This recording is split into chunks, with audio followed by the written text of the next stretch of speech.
Everyone to this portion of the conference this afternoon. I know the conference got underway yesterday, and I didn't have an opportunity to make any comments, but it's my great pleasure. It's also a great pleasure to be celebrating this first fruit of our partnership with between SAIS and LUMS, which has a long history of contributing to higher education in Pakistan. I was just telling my friend Salim that the first time I went to LUMS, it was housed in a little house in Gulberg, and it's wonderful to see that institution prosper and make a huge contribution to a building of human capital and leadership in Pakistan.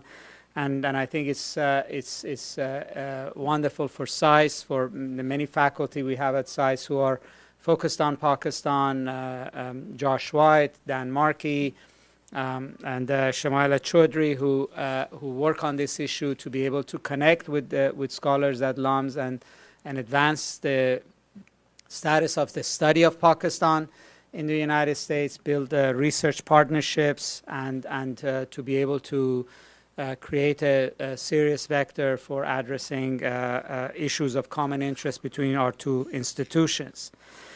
When this partnership was established last year, pursuant to a generous gift from LUMS's founder, Said Babar Ali, we thought that this was not just a gift, that it was about establishing a vision that he had about where he wanted LUMS to go and the way in which he wanted that institution to have not just an impact on Pakistan, but also much more broadly. And for us, it was a vision about how we can advance Pakistan studies in the U.S., give it depth within our institution, and even for us to sort of be able to contribute to the mission of LUMS by bringing areas of interest even outside of SAIS from other places in Johns Hopkins University to have an impact.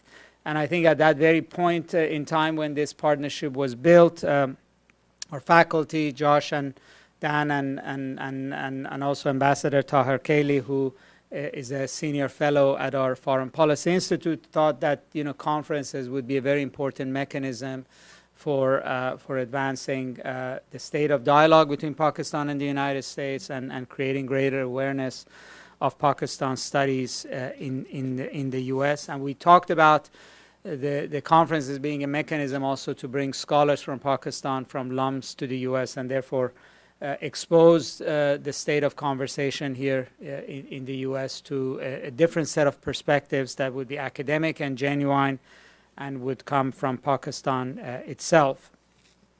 Now, I know the conference deals with a whole breadth of issues, which is part of our hope that it would go beyond the sort of narrow set of issues that I dealt with in the government, the AFPAC issues, Indo-Pac issues, the counterterrorism issues, the security issues which dominate the political discussion and a lot of media attention.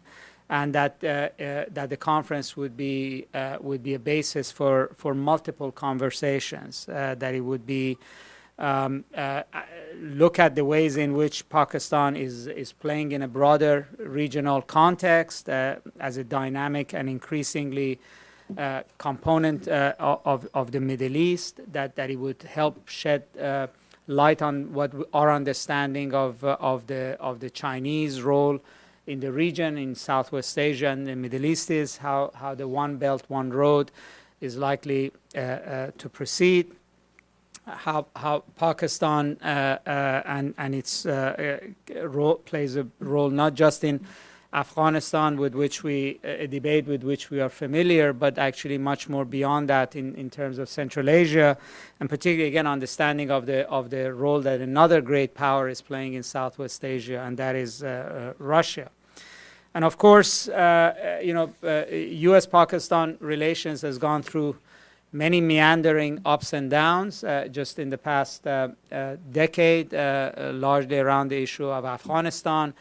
And after a period of abeyance, that topic is making a comeback with a gusto, and therefore it's important to sort of understand both the context and the dynamics of this relationship going forward. And in sort of thinking about all of these, we can think of no one better suited to address these issues with clarity, authority, and deep experience than Ambassador Aizaz Ahmed Chaudhry. And so we're very honored that he has been able to join us today and be able to address these issues and be part of this intellectual and academic and policy conversation that we've been hosting.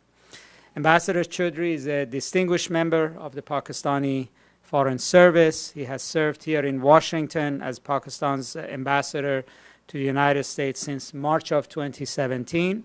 And prior to this appointment, he served as Pakistan's Foreign Secretary, Foreign Office spokesman, ambassador to Netherlands, and in numerous other diplomatic positions around the world from Tehran to New York. Ambassador Chaudhry holds a Master's in International Relations from Tufts University and a Bachelor's of Science from Punjab University in Lahore. We have asked the ambassador to provide his perspective on how Pakistan sees its regional and global roles evolving and going forward into the future. He will provide us with remarks, and after his remarks, he will be joined on the stage by Professor Josh White in a conversation, and then would entertain question and answer from the audience as well. So without further ado, please join me in welcoming Ambassador Chaudhry to the stage, and it's our privilege to host you today. Please. Thank you. Thank you, Professor. A very good late afternoon, good evening to everyone here. And my first word must be that of profound thanks to the SAIS fraternity here, led by Professor Wali Nasr and Associate Professor Joshua White. And from the LUMS side, Professor Rasool Bakhsh Rais, I can't spot him. Oh, there he is. I think it was a great initiative for which I must also commend here publicly the vision and innovation of Sayyid Babar Ali, who has rendered a commendable service to the cause of peace and innovation and imagination in Pakistan's academic circles, in industrial circles, and he remains committed to this. And this very conference, the convening of it together, is a testament to the desire that both these institutions have in promoting understanding and harmony between Pakistan and the United States. So thank you so much on my behalf and on behalf of the embassy. I appreciate the topic of the conference, which is Pakistan Beyond 70. I know that last year we had a series of activities and celebrations to mark the 70 years of friendship between Pakistan and the United States. This friendship has seen its ups and has seen its downs, like the one that we are seeing now. But more about it slightly later. Let me sketch out for you how I understand the world to be changing and our region, and thereby the place of Pakistan in the backdrop of all these changing. My view is that the world order that we had seen for the last 7 decades after Second World War is under stress and is changing. There are different thoughts how this is happening, and people are not very clear as to where it is headed. There are books like A World in Disarray, where people feel that that order, which had been defined particularly after the demise of the Cold War by the unipolarity of the United States of America, is now being challenged by other rising power centers in the world. So that aspect is well known, that major power competition might be setting in. But beyond that, we really do not know where this is headed. We also know that there are people who are predicting that some kind of rebalance would be required. So people like Kurt Campbell, who right after in fact, I'll take you even further back to 2011 when then President Obama announced his Asia pivot, and many in Asia started perceiving it as a China containment policy. And there were different thoughts about rise of China and United States, which was and still remains, I guess, a preeminent power in Asia, whether that preeminence would be displaced. And therefore, people started talking about it. Lee Kuan Yew, for example, said that rise of China is not just another player on the world stage, but perhaps the biggest player, which requires a whole new rebalance. So this thought of rebalance started appearing in different parts of literature. And we could see that this was picking steam. So when we come to this administration and we saw unveiling of two strategy documents by the United States administration, first in December 2018, on December 18th, and the second on January 19th, we could see that the trend that had started somewhere 8-9 years ago, and which had been talked about by different scholars, was now manifesting itself in a codified policy.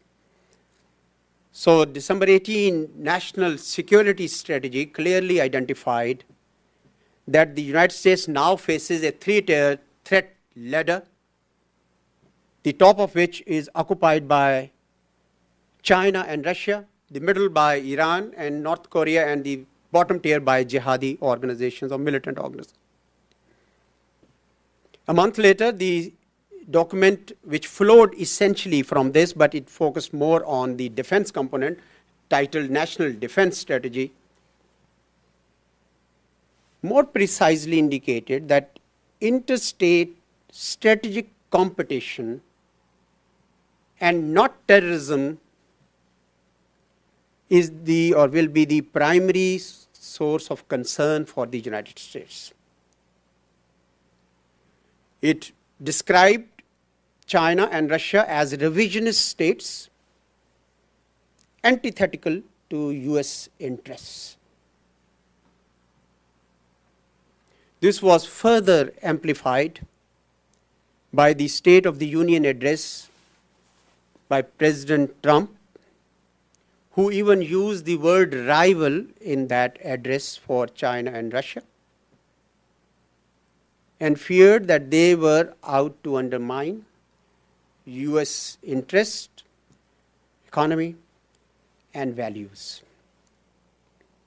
So many started predicting that major power competition, or some like to call it rivalry, is intensifying, and how would that affect the rest of the world, including my country, and that's why I'm mentioning this particular aspect.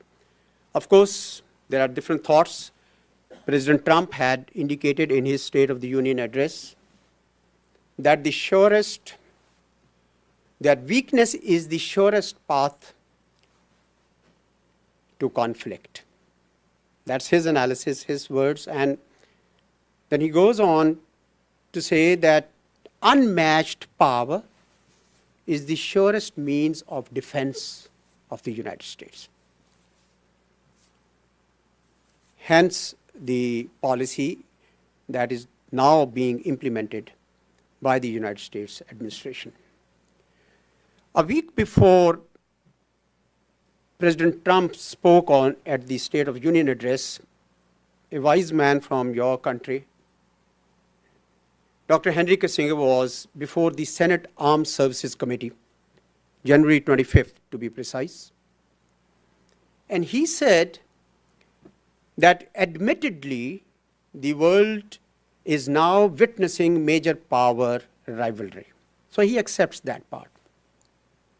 And he also accepts that there will need to be a new balance of power. But then he doesn't stop there, and he says that the real challenge would be to ensure that this major power rivalry does not culminate in a conflict. Because if it does, given the technological developments, all parties and even those who are not connected with that conflict will suffer destruction. And hence, his recipe that while you may focus on balance of power that you must do, you must equally focus on diplomacy. Because the essence of diplomacy from now on, according to him, should be to avert that conflict resulting out of major power competition that he could see, many scholars could see. Some have even gone ahead and written the books that if these two powers don't handle it well, they could be destined for war, invoking Thucydides' trap. Of course, he's not predicting for war. Let's be very clear. Graham Allison is not predicting war. What he's saying is that if you don't take any bold decisions, you could end up in that trap, Thucydides' trap, and therefore enter that war. My thesis is that the world is not only changing in geostrategic terms, it's changing wholesale, especially in the socio-economic normative framework. Look, for example, international trade. I spent considerable part of my professional life learning that free international trade is good for everybody. And we saw with anxiety and sometimes with great interest the Kennedy round and Uruguay round and the Doha round, which lasted much longer than it should have.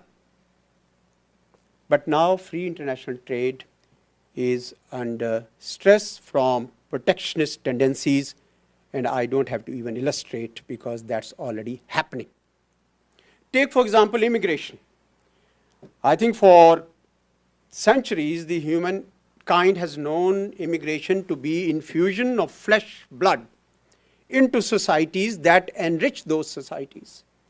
Today, in many parts of the world, immigrants are being seen either as a security threat or an economic threat. Take, for example, climate change, for which, again, the world worked very hard, and my country was very excited about it because we are one of those who are most vulnerable to these climatic changes. The global consensus arrived at Paris 2.5 years ago is under question marks. And worse of all, narrow nationalism, xenophobia, Islamophobia, religious extremism, and even I would dare say racism is raising its ugly head. And we have seen through the history, the course of history, that these isms lead humankind to conflict. So the world is changing, ladies and gentlemen. There is no doubt about it. And this major power rivalry or competition is intensifying. That is a reality. We'll have to contend with that. Let me zoom into my own region. There are different ways by which I can analyze what's happening in my region. And I'll describe it from two perspectives. One is that India and China have an uneasy peace. India and Pakistan are not talking to each other. Afghanistan, next door to Pakistan, remains in a turbulent state of affairs. And Iran, for which a nuclear deal was painstakingly negotiated for 10 years, serious question marks have come up on that, and I think on 8th May, probably we'll know more about it, where it's headed. So it's as turbulent as the global situation is, as much of disarray as at the global level. The other angle by which I could view my country or my region. How is the United States shaping its policies towards countries of the region? United States policies towards China have a particular bent, and it's all before you. I've already described that it's a competition of sorts.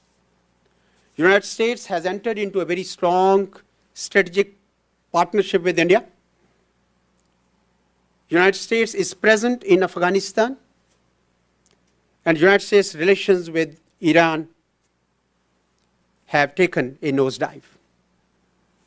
And United States relations with Pakistan are passing through a bad patch.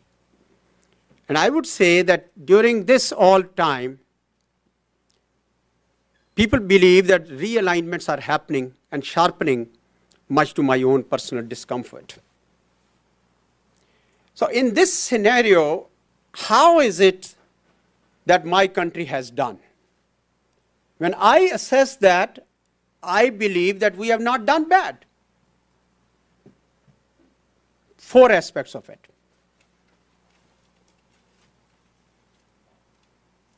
Our biggest challenge in the last 2 decades has been terrorism. Sometimes at the national level and sometimes transnational terrorism. We were in the eye of the storm. It all started, of course, with the Soviet invasion of Afghanistan, when this whole concept of Afghan jihad was born.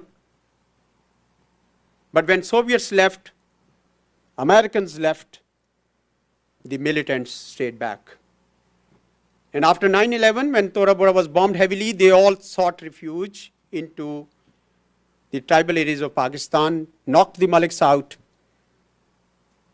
and came in there and settled and honed in. And when Pakistan became a member of the US-led coalition, we became their target. And all hell broke loose. There was hardly a day when we were not targeted at one installation or the other. There was a time when we used to have, and I have cited this statistic earlier, on the average 150 terrorist incidents per month right through to 2014. When the politicians got together, and I'm very happy that they did, a number of political conferences were held and they forged a consensus that terrorism and violence under any pretext is not acceptable.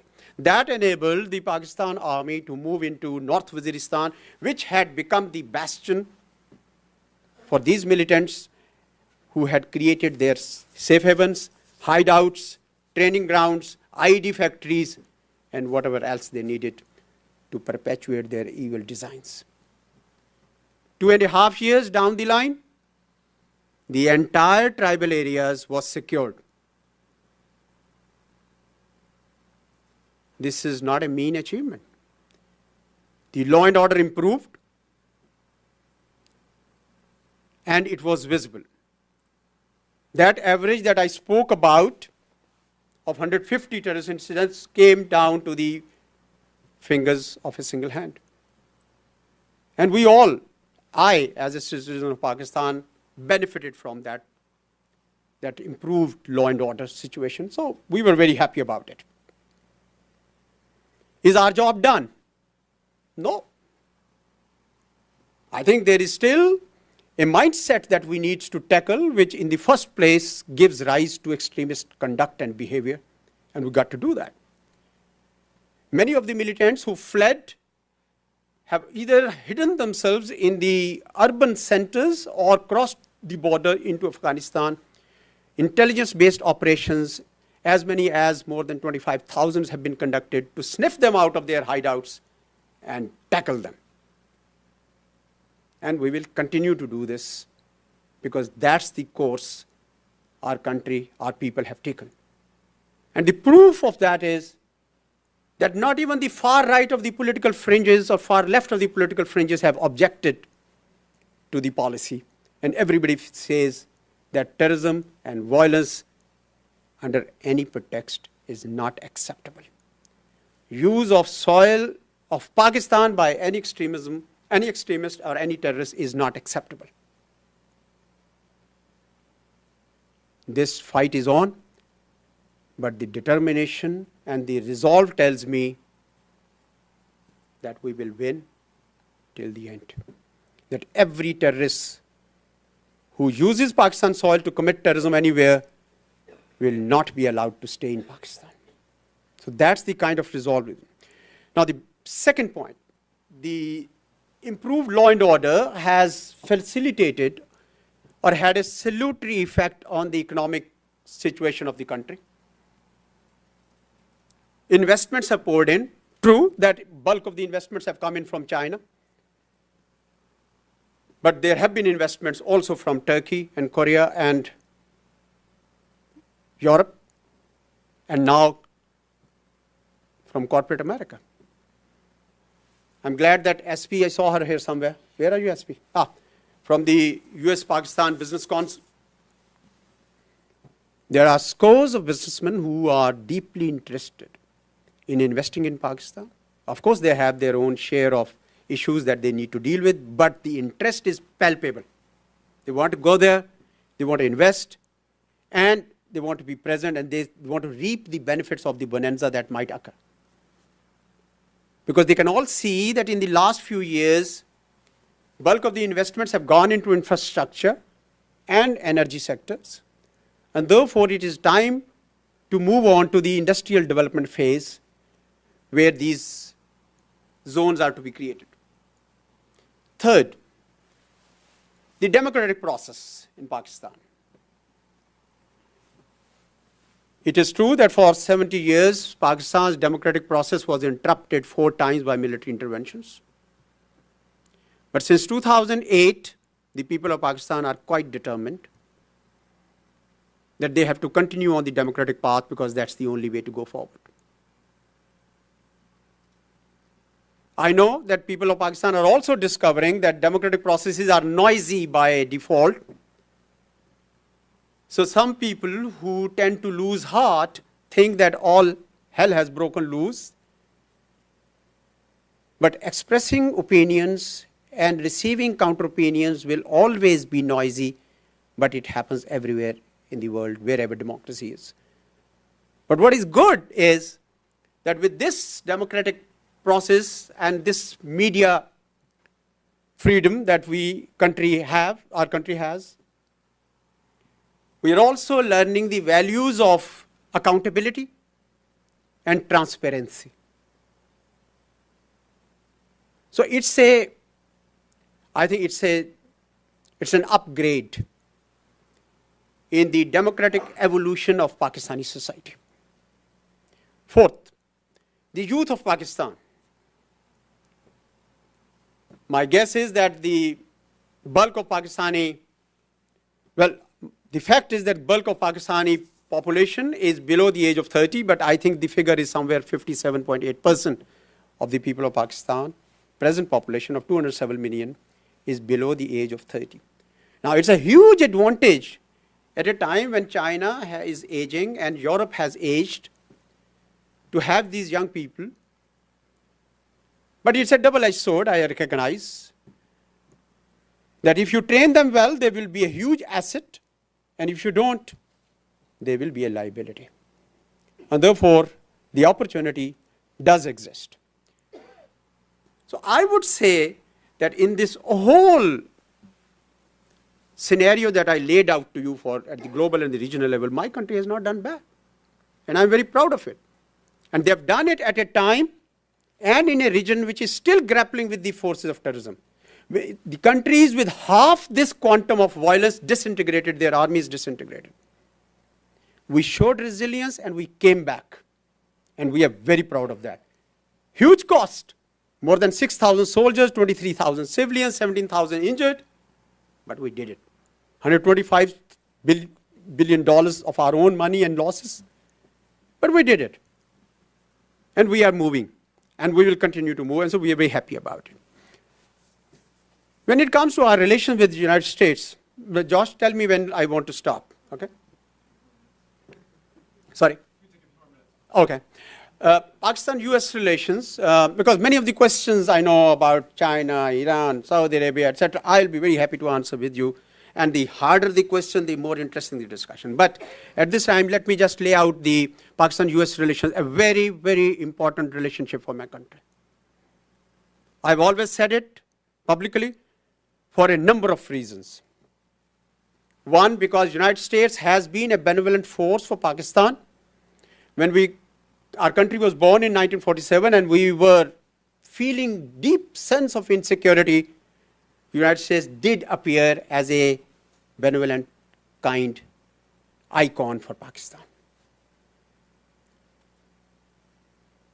And I know that in those early testing years of 50s and 60s, it was the Green Revolution that was caused by research from US universities with our agricultural university. We know that I, as a child in the 60s, do remember that handshake between the two flags pasted on the locomotives. So I grew up with this feeling that Pakistan and United States are good friends. So the grain of that relationship, and that is why is positive, and that is why every time you saw that this relationship has gone down, it has come up. The turn of wheels did happen for one reason or the other. If it went down in the 60s, 50s, 60s, it went up, 70s came down, 80s went up, and so on and so forth. Every time it went down, it came right back up. So I am pretty confident and optimistic that it will again do. The second reason I want to say that binds this relationship is the values that United States has, the value system that United States has owned up, practiced, and sort of not preached but demonstrated for the world to see and learn. The values of freedom and liberty and rule of law and justice and democracy are exactly the values that many societies in the world, including mine, are yearning to adopt. Are we there yet? No, we are not. But are we going to go there? Yes, we will. Will there be obstacles? Yes. Will we overcome them? Yes, we will, because the people are quite determined that this is the direction in which we must go. So I am very confident that this relationship will find its real normal, which is back up there.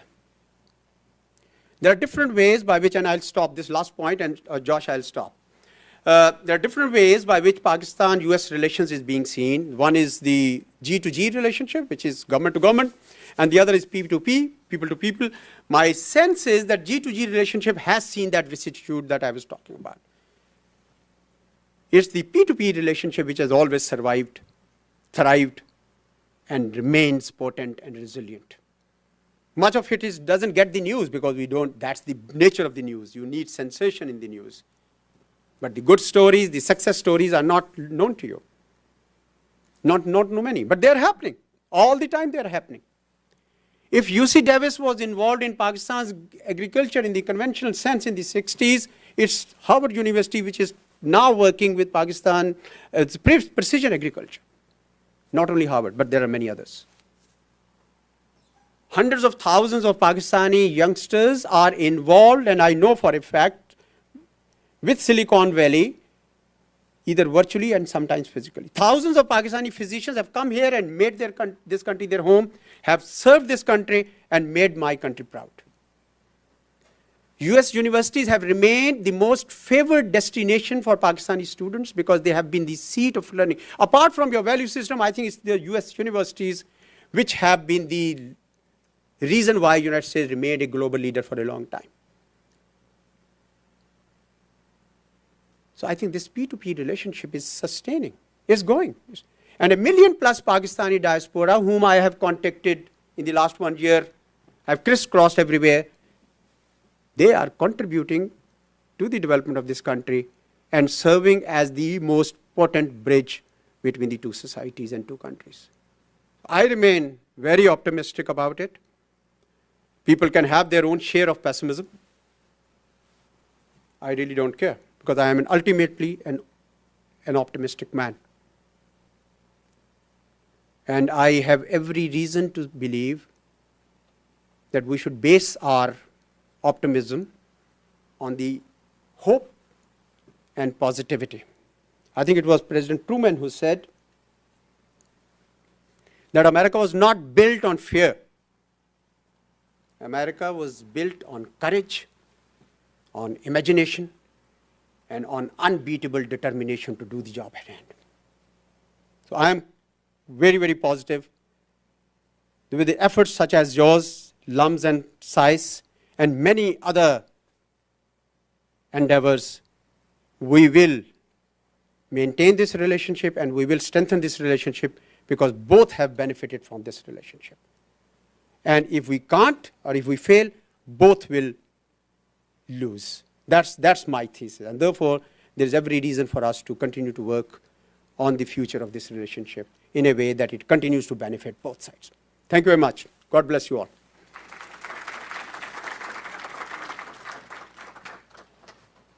Where do you want me to sit? Here? Sure.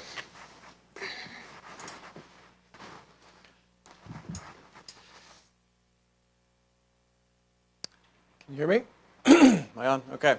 Mr. Ambassador, thank you very much for your remarks. It is refreshing to hear some optimism in a town that is not exactly awash in optimism at the moment. And it was something of a tour de force to go from Thucydides to Truman and everything in between to be thinking about the changing global order and Pakistan's place in that global order. So I want to start with that big picture question. Yeah. And start by asking you about the Indo-Pacific. Mm-hmm. This administration has put forward its vision of engagement in Asia through this construct of the Indo-Pacific. And I will say, having lived through some of the Obama administration's angst about the rebalance, I find some of the definitional clarity refreshing. In the Obama administration, there were big fights about whether the rebalance to the Asia-Pacific included South Asia or not. And then there was an awkward agreement that, well, perhaps we should include India, but not the rest of South Asia. So the rebalance skipped over the Bay of Bengal from Myanmar to India. And it was all very, very awkward. This administration said, look, we're going to look at Asia more broadly. So my question to you is, should Pakistan be seen as part of the Indo-Pacific? And what would you say to those who say, well, that might be nice in theory, but the issues of economic integration don't really seem to fit with Pakistan, or the security issues are different, or Pakistan is too much at the periphery of this sort of conceptual framework? Well, I know that Indo-Pacific strategy is still being formulated with DoD on the lead. I've had some initial insights onto that, but I understand it will be unveiled soon. I also have been given to understand that this Indo-Pacific strategy essentially links what's happening in the Pacific region is connected with what's happening in the Indian Ocean region. Where exactly would the US draw its line? I don't know.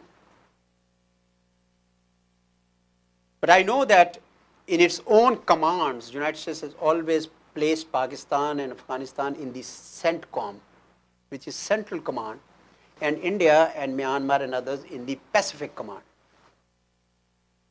But that's an administrative jurisdiction more than anything, and it predates the policies of Asia Pivot.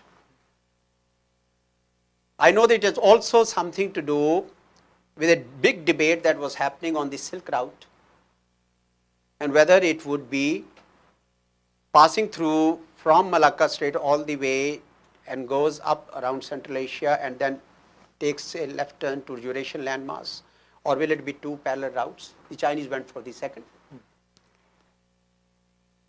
So I honestly don't know.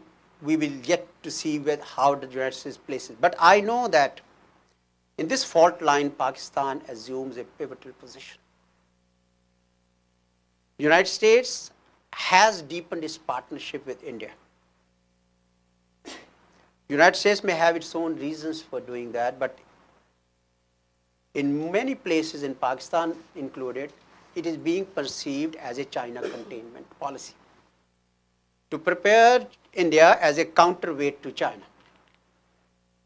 And therefore, Pakistan being a neighbor of both India and China, and have its own set of relationship with both countries, what you do in the Indo-Pacific strategy or what you don't will affect us.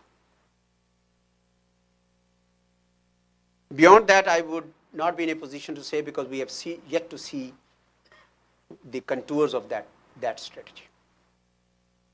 Let me just press you a little further on that.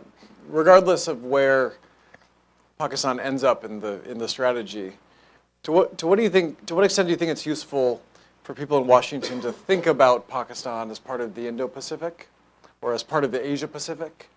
Or to what extent do you think that's not really a helpful construct? As you think about the Obama administration trying to think about the connections between Northeast Asia and Southeast Asia, and then now thinking about Northeast Asia, Southeast Asia, and the Indian Ocean, where do you see Pakistan fitting into that? My personal opinion is that Indo-Pacific term is not helpful. It will accentuate what I was talking about, the major power rivalry, and could lead to a theater-like situation where the risk of conflict would be high. So I am personally not inclined to use this term, nor I do that. But of course, if US unveils it, we will deal with it. I don't personally ascribe to this. I think it smacks of actual, theater of war between the two. So therefore, I am a bit more cautious in using that term. But we'll see how the term is used by the US, and that will define a great deal. Is the term used to keep the sea lanes open, for example, commercial sea lanes open? Is the term used, will be more inclusive and participatory for other players, or will it be exclusionary? All this needs to be set out first in order for us to sit in any kind of judgment on that strategy. And that's why I'm a bit hesitant to make any precise comments that would satisfy Mr. Joshua White. Well, I think we're all waiting for some clarity on the Indo-Pacific. I wanted to ask about Pakistan's neighbors. Mm-hmm. You touched on this in your comments. And as I've traveled around Pakistan, I've met a lot of very impressive, innovative Pakistanis who are thinking about the region, their place in the region, and many of them want to see different relationships that currently exist with the neighbors. So I want to ask you a question about Afghanistan and a question about India, two questions that have been nagging me. The question about Afghanistan is pretty simple, and it is, from the perspective of an outsider, why is it that Pakistan seems to have so few friends in Afghanistan? Mm-hmm. And I would put into this basket, if you look at the Afghan political class, there's some level of antagonism to Pakistan. If you look at the Pashtun population broadly, it seems that Pakistan's relationship with that ethnic community has deteriorated.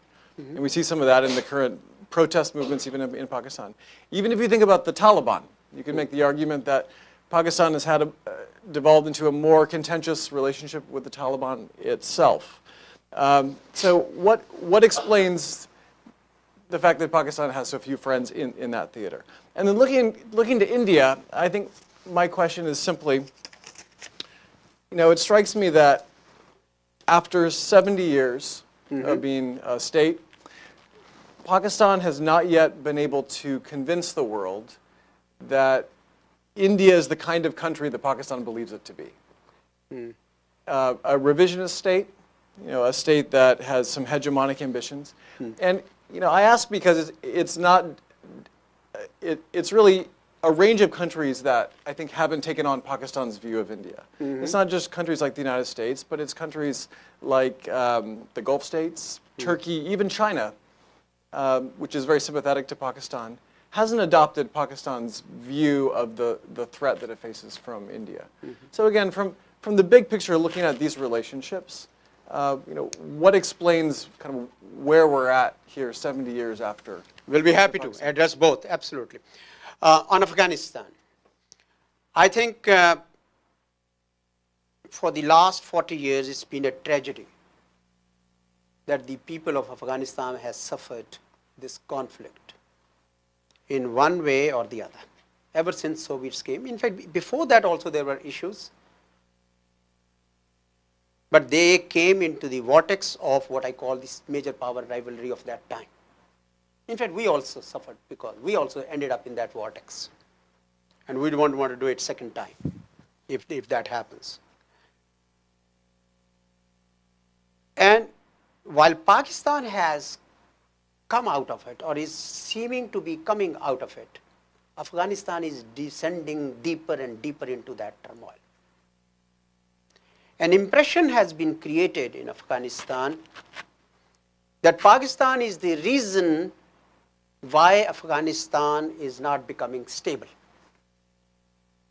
And within that, an argument has been boiled down to alleged support by Pakistan to Taliban and the Haqqanis, who go into Afghanistan, attack American or Indian or Afghan soldiers and come back to the safe abodes in Pakistan. So that's the argument which is being advanced. And hence the people of Afghanistan are at times made to believe that you are doing everything right, it's that problem called Pakistan which is the source of all your ills, and therefore it's an alibi to all the state institutions within Afghanistan, alibi to all politicians, and it's an alibi even to US-led security forces in Afghanistan.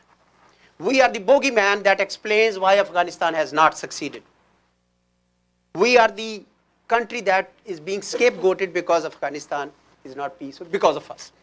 But when I go and look at Afghanistan's situation dispassionately, I don't get that picture. The picture that I get is that there are serious political fault lines which have kept this system very fragile. What I see is that the Afghan National Security Forces have continuously been losing the area under their control, according to reports from SIGAR. I'm sure you have read all of them.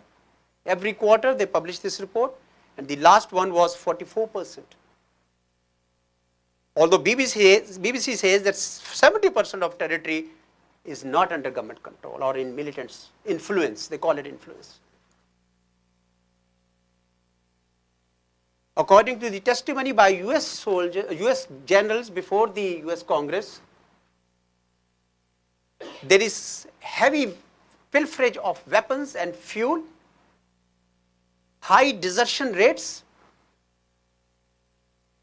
and corruption to the extent, to use the words of the Major General who reported before the Congress, who testified before the Congress, that Afghan soldiers, not only that they don't get their salary, they don't get even their uniform and food. And that's why people turn, and there are, according to the same SIGAR report, there are growing green on green attacks and green on blue attacks, growing. And then there is a drug trade which is booming. $400 million according to UNODC, the money is available. Again, according to UNODC, only in 1 year from 2016 to 2017, there was a 63% increase in production, in cultivation, and 87% increase in production. And if you count it from 9/11, you would know. An area equivalent to the state of Rhode Island is under cultivation of opium as we speak, which is more than 3,000 square kilometers of. Plenty of money with Taliban and others to have that. There are 20 recognized terrorist outfits operating in Afghanistan. So when people tell me that the long and short of this is Pakistan, it really surprises me. It may give a wrong impression to the world, to the people of Afghanistan, who may presume that all this is because of Pakistan. In Pakistan, we think that we are being scapegoated for what we are actually not doing. We are as interested in peace in Afghanistan as anyone else is, if not more. Why are we interested in peace in Afghanistan? We are interested in peace in Afghanistan because we have suffered from the instability in Afghanistan. We have reached a conclusion that when Afghanistan is unstable, the instability flows through the open, porous, treacherous borders towards Pakistan. That's a reality. And people have come. And that's why when the last elections were held between Dr. Abdullah and Dr. Ashraf Ghani, Pakistan went out of the way to stay neutral. Because we want Afghanistan to be stable, peaceful, sovereign, independent, and prosperous. That will serve us. And I believe your country also wants the same. Because for you also, it's been a long war. Billions have gone into it. $680 billion already spent. I understand $21 to $41 billion a year is going to be the recurring expense. It's a long war. And you have paid it also in blood. So there is every reason for the United States to also want peace in Afghanistan. The objective is the same. It's a matter of reconciling these strategies. I think when the South Asia strategy was announced on August 21,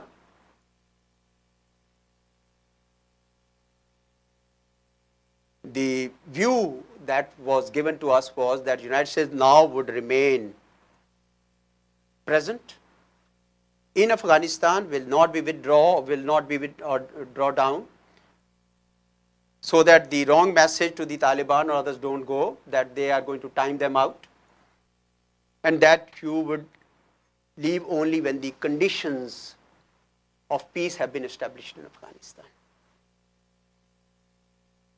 With that, greater authority to US forces was given to engage Taliban and militants.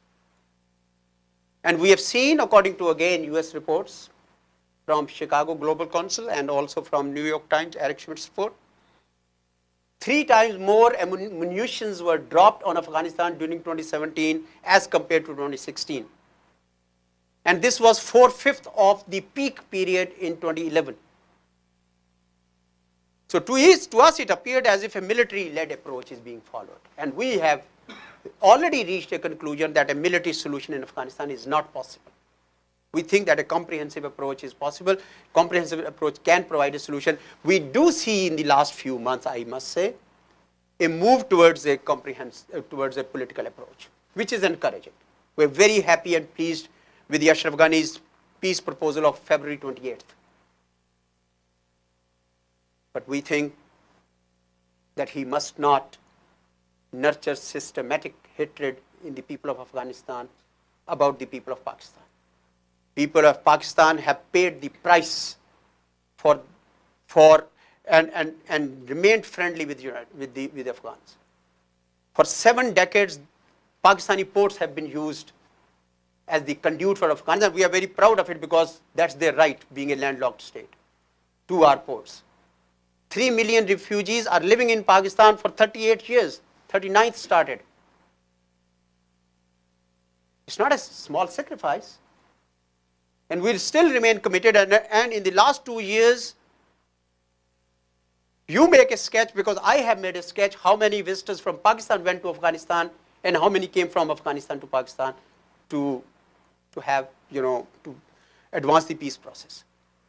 So I believe that it would be very important that Pakistan is not scapegoated, and we move away from that track, which is beginning to happen now.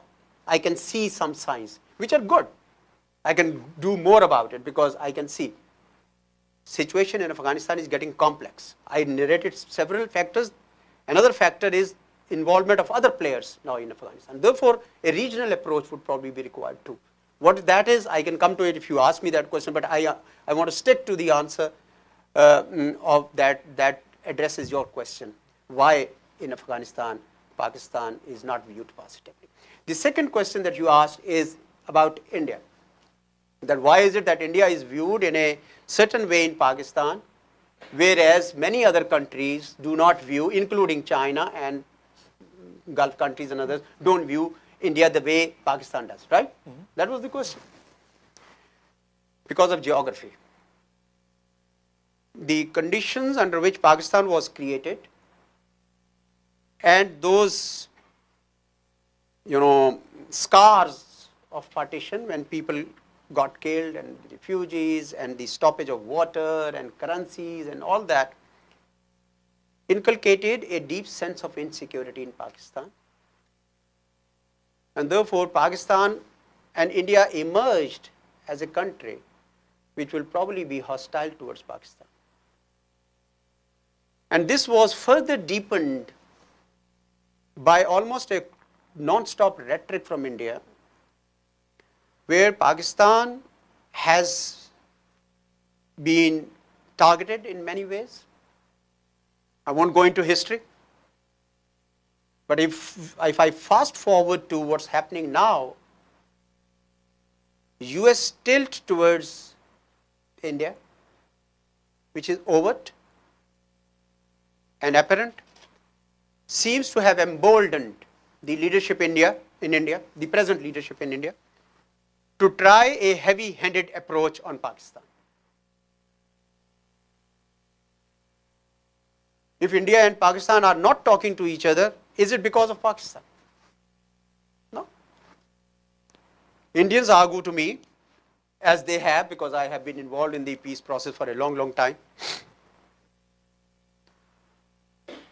that we cannot talk to you until terrorism stops, that there are elements within Pakistan who go to India, do bad things and come back in the safe refuge of Pakistan. And I tell them that whenever India and Pakistan want to sit together, one of these militant groups comes up and does bad thing. And when you suspend the dialogue, his objective is served. He sits back and relaxes until you make another monumental effort and we get together. So why not keep talking and isolate these spaces? Because in Pakistan, a consensus has emerged that we have to isolate these people. But when India suspends that dialogue, actually you give new oxygen to those militant groups. Third, Kashmir. Kashmir has been a sensitive point, and for the people of Pakistan who have had these close links with the people of Kashmir, not today, not yesterday, but for centuries. These are ethnic ties, linguistic ties, sectarian ties, cuisine and dresses and whatever else is connected. All the rivers come from Kashmir towards Pakistan. And therefore, when something happens to people of Kashmir, which happens more often than not, and more recently, untold brutalities have been unleashed on the people of Kashmir, the people of Pakistan will speak.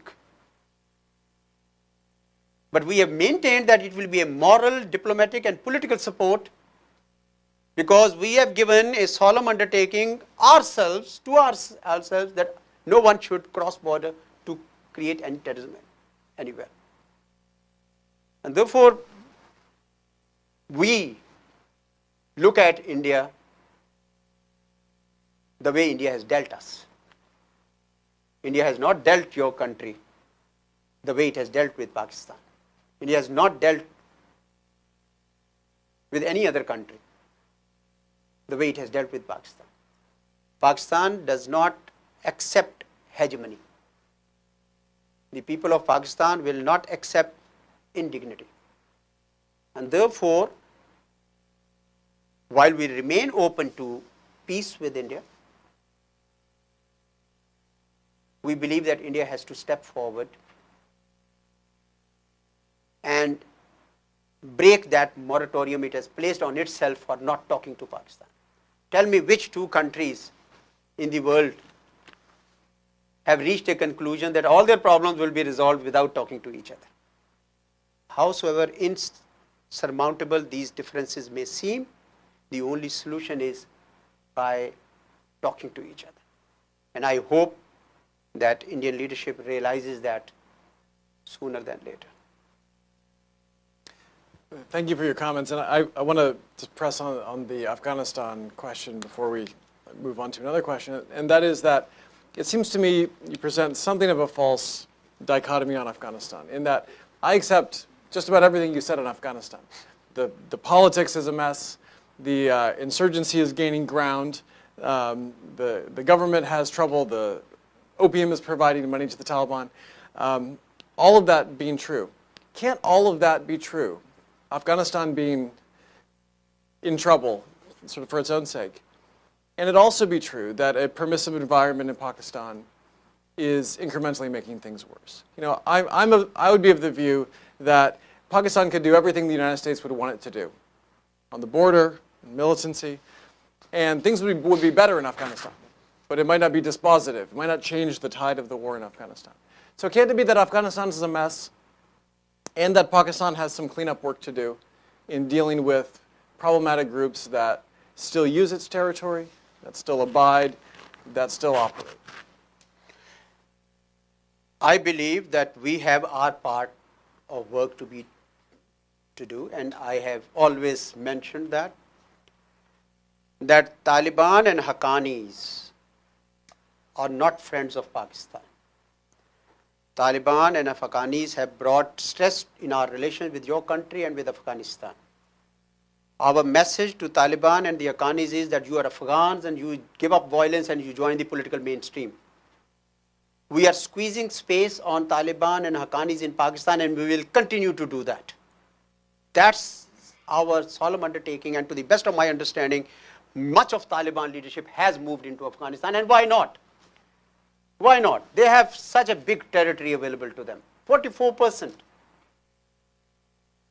While in Pakistan, we are breathing down their neck because of what they are doing. Second, Taliban and the Haqqanis do not represent the worldview that is shared by the people of Pakistan. They are not our bet, they are not our hedge, and they are not our proxy.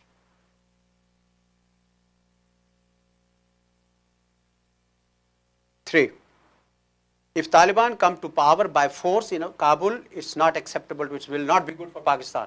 Why? Because they have their own likes on our side of the border. The only way they must share power is through the political mainstreaming and political reconciliation process, for which our message is very stark, very stern. So we want to make sure that we should not be seen as treating Taliban as if they are our hedge and bet, as if in the future dispensation they will play a role, and it will. No. We want to see Taliban with the Afghanistan of tomorrow as independent, sovereign, at peace with itself. And that is why we are focusing a lot on border management. Because if you keep the border open, the Taliban are just like any other Afghans, wear the same dress and they can cross back and forth. We are fencing it wherever we can. We started in 2016, we'll finish in 2022, a lot of money, but only 800 kilometers is fencible. What about the rest of the 2,600 kilometers border? So we are building 900 posts. But on the Afghan side, we know there's nothing or very little. Even day before yesterday, there was an attack on one of our posts and 2 of our soldiers were killed. So this border will not be secured until US side and Afghan side also secure it from each side. Why do we emphasize that? Because now that you have dropping more munitions in 2017, many of them will run towards Pakistan. More refugees, more of these things. We want this border to be secure so that when we push these people out, they don't come back. We don't want them back. Because then the Afghan National Security Forces will deal with them, and the US-led forces will deal with them. So for us, it's very, very clear. But then while we listen to your concerns very, very carefully, we also expect that our concerns would also be addressed equally. Our concern is that in Afghanistan, soil must not be used by anyone against Pakistan. And we have a view that India is using Afghan soil to create instability in Pakistan. We have captured their spies, even a serving officer, and we know that they were running a network of destabilizing the western part of Pakistan. India has no troops there, but they have every interest to see that Pakistan, which has deployed 200,000 troops on the western border, remain engaged there. And that is why we have our own share of concerns, and we think these need to be addressed. Second, many of the bad elements that we pushed out, they have created safe havens in Afghanistan, eastern Afghanistan. Now Daesh has come into it also. Bulk of Daesh, of course, Daesh is from Syria and Iraq, but many breakaway factions of Taliban have joined their ranks too. So there too, we see that they are, of the 131 attacks that we had last year throughout, more than 120 came from Afghanistan. So we have a very serious concern. While we have reversed the tide of terrorism, these safe havens in Afghanistan are continuing to sprout terrorism against Pakistan. And we know that US authorities, our conversations are good in this regard. They are beginning to act against them, which is good for us, because we need to address each other's concerns, legitimate concerns, and then continue our march towards shared objective of peace in Afghanistan. Thank you. Lightning round, as they say. Two very quick questions, and then I want to open it up. The first is on our economic relationship, the United States and Pakistan.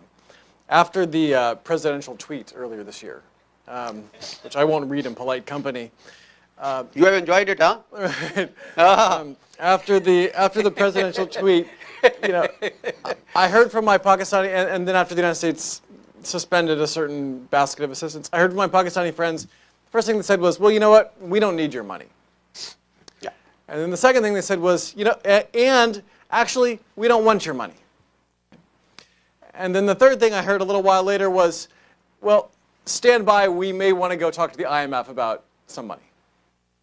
So, I mean, there's been, on the one hand, a sense that what the United States provides is not critical for Pakistan, and in fact, based on Pakistan's own sense of its dignity, it doesn't want the money. But on the other hand, the macroeconomic picture is not that good. You look at the next few months, might have to go to the IMF. So what's the story? Certainly. When the New Year Eve tweet was issued by President Trump, I was in Lahore and I came to Islamabad. The tweet humiliated Pakistan, threw public indignities at us, and it did not go down well with the people of Pakistan. Of course, it's a matter of fact. Yet the government of Pakistan decided not to react in a tit-for-tat mode. We waited for 24 hours and issued a very restrained and measured statement. Why? We did so because we believe that Pakistan and the United States still have work to do, and our relationship is not about dollars and cents. Two, that when I want to dissect $33 billion that was mentioned in that tweet, I reached totally different conclusions than many others would do. I believe that bulk of the aid that US gave was in the direct benefit of US itself more than it was to Pakistan's benefit. So people of Pakistan and the leadership of Pakistan were disappointed that this relationship, which was that long, was measured in dollars and cents.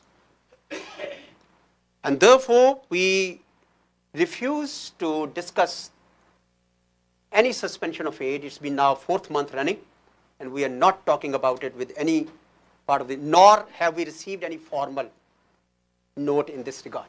We have only heard the public announcement following the tweet that this would be suspended, and then appropriations, we saw that it was not there.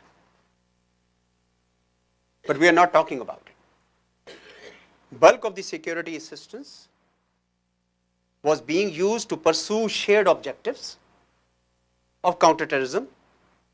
US was to reimburse much of its cost, which it has not done. And the stoppage of security assistance like spare parts, etc., is undermining our fight against terrorism. But we have resolved, the leadership has resolved, that we will continue our fight against terrorism regardless. As it is, we have spent more than $125 billion of economic losses because of this fight. But we will do it with our own resources. It's not emotionalism. It's the response of an honorable nation. And I have been talking to my US interlocutors and telling them that public indignities, if made at the people of Pakistan, could make these two countries drift away from each other, which in my view will not be good for my country, but I believe that it will not be good for the US either. We are glad that in the last 3 months that has not happened, and private conversations deal with these sensitive issues, which is what has always been happening. So we're happy about it. That's the only way to go forward. But if it comes into public domain, then I'm afraid the processes may not go in the direction which will favor both countries. Thank you. One last question, then we'll take a round from the audience. Pakistan has done quite a lot to try to show that it is a responsible stakeholder on the world stage. And this gets to your broader comments about how Pakistan sees its role. Some of these that I saw when I was working in government work on health security, in regional cooperation and global cooperation, work in tightening up its non-proliferation policies, some work in anti-money laundering, some work on climate change, which we discussed earlier today. So in a number of these domains, I think, at least to me, there's been a visible effort in trying to engage and to demonstrate to the world that Pakistan is a responsible stakeholder. There are other domains where, to a US audience, it's just much harder to see that Pakistan is acting in that way. And so, you know, in some of these domains, the facts are very contested. On the Haqqanis, you can say one thing, and the US government will say another thing, and I have my own views, but it's difficult to get at the facts. On some other issues, like, you know, we've had this conversation on Lashkar-e-Taiba, Jamaat-ud-Dawa, Falah-e-Insaniyat, these organizations, they operate on the streets of Pakistan. They operate openly.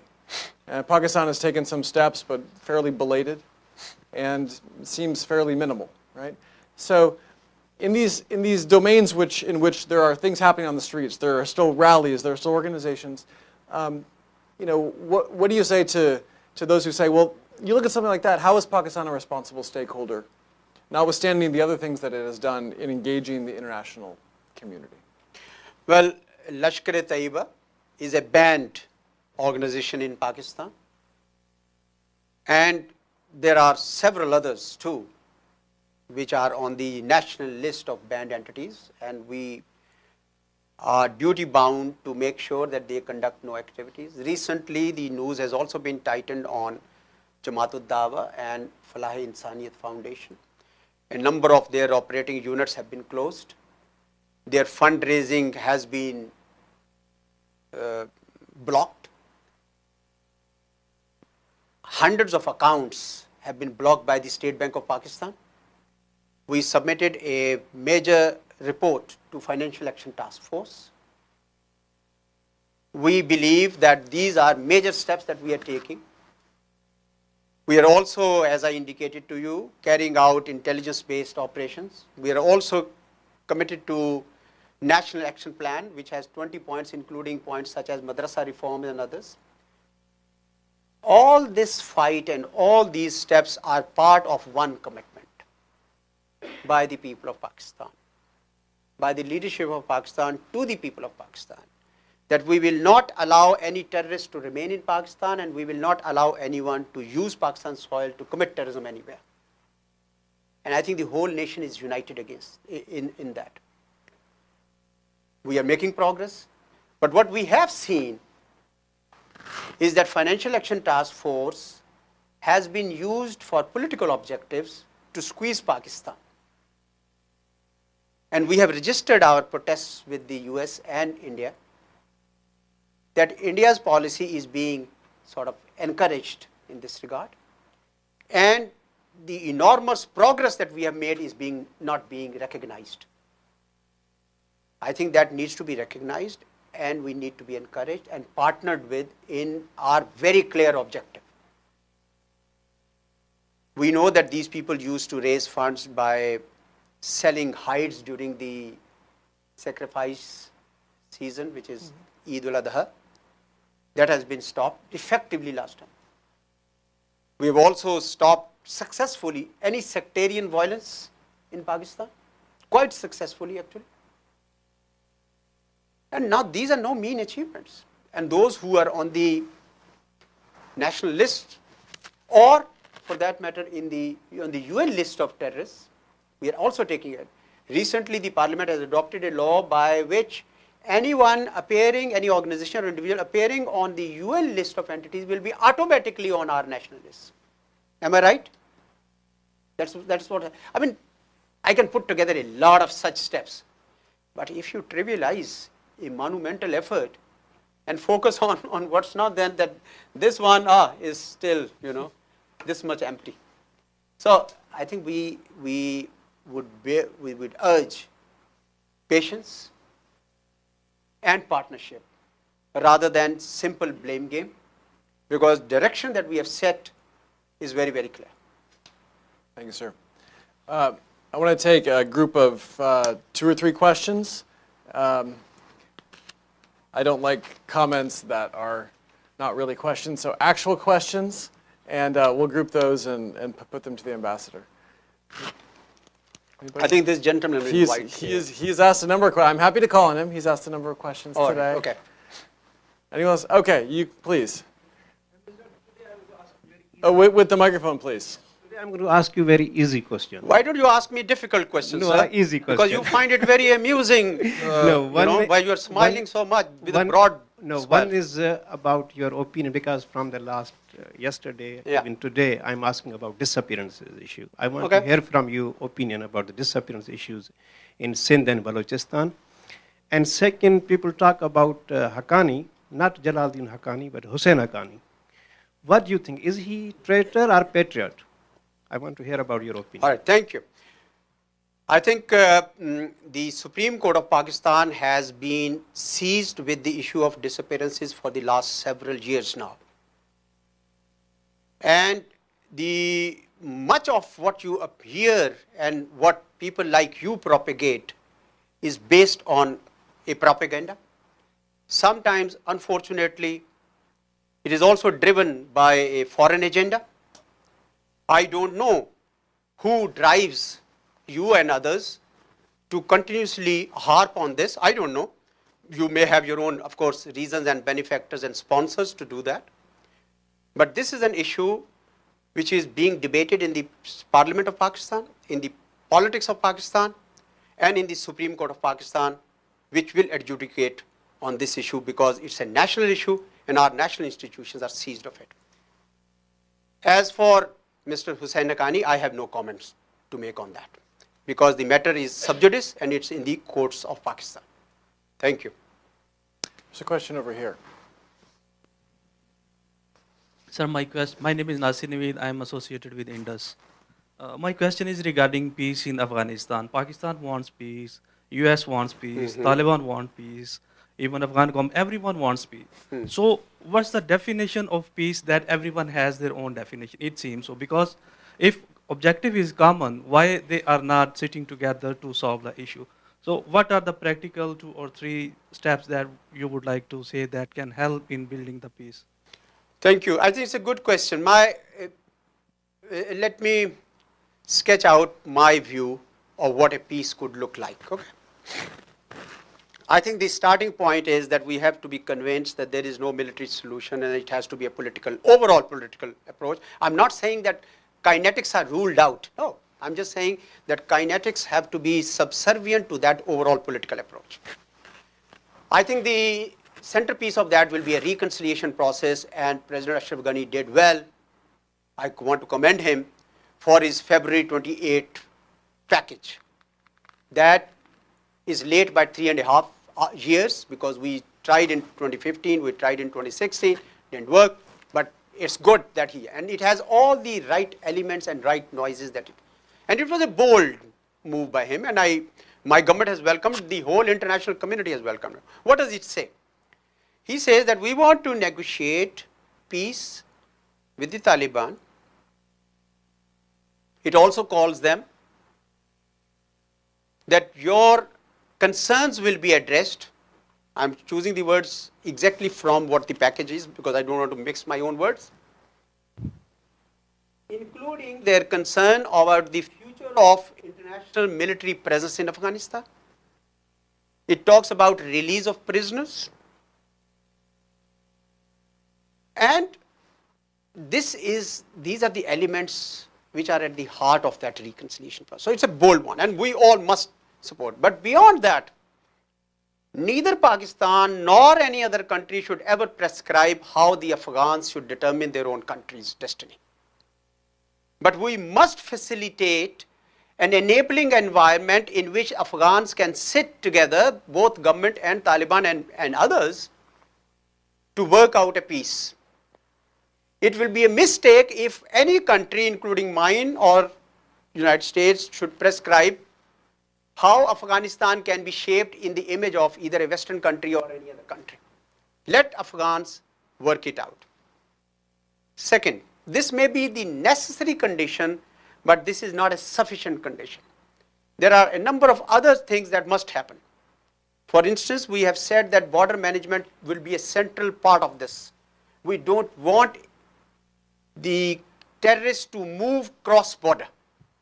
Bad guys going from Pakistan to Afghanistan or bad guys coming from Afghanistan to Pakistan. I think we must interdict that movement. We also have to find a problem with the solution for the problem of refugees. It's been a long hospitality, we're proud of it. But now there is a security dimension, and it must be recognized that these 15, 16-year-olds are being now used as cannon fodder by the terrorists.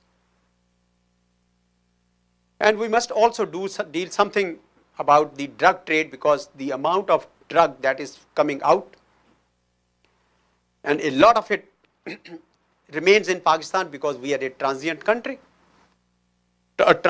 for that, and therefore we suffer equally. But I know that Central Asians are very sensitive about it. Russians and Iran and everybody else is sensitive too. And finally, I think a regional consensus is needed. Now, what does a regional consensus mean? In my view, first, my observation. Unfortunately, because of the very first question that you asked and I said, the attempt was being made in all these Heart of Asia and these Quads and everything by Afghan government to put the entire blame for everything on Pakistan, and they would introduce controversial subjects, and the whole regional conference would be boiled down to fighting that out. That's not the regional consensus that I have in mind. I think the regional consensus should be that every country has to give a solemn undertaking that the people of Afghanistan have suffered enough, that we must give Afghanistan a chance for peace, that no country should use Afghan soil for its own strategic objectives.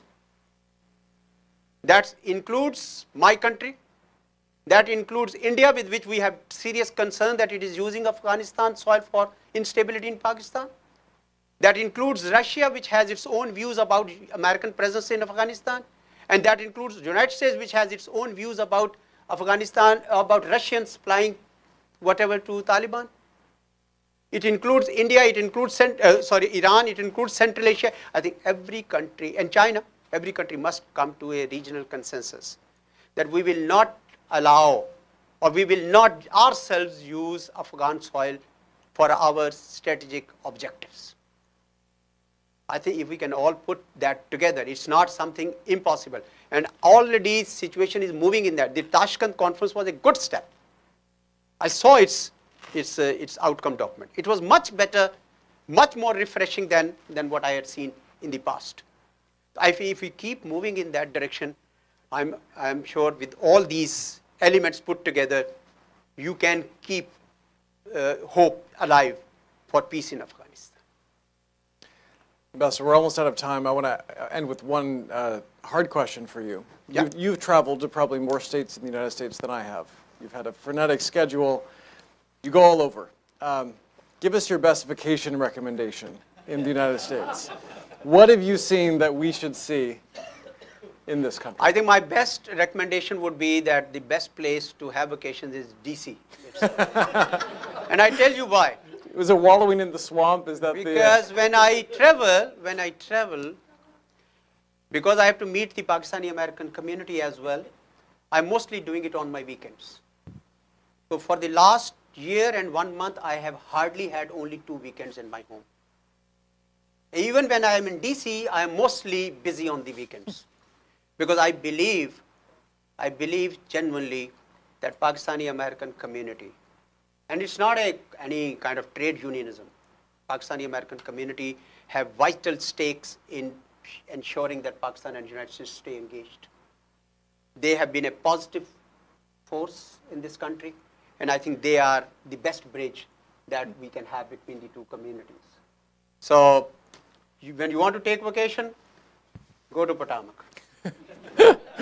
Join me in thanking the ambassador. Thank you. Thank you.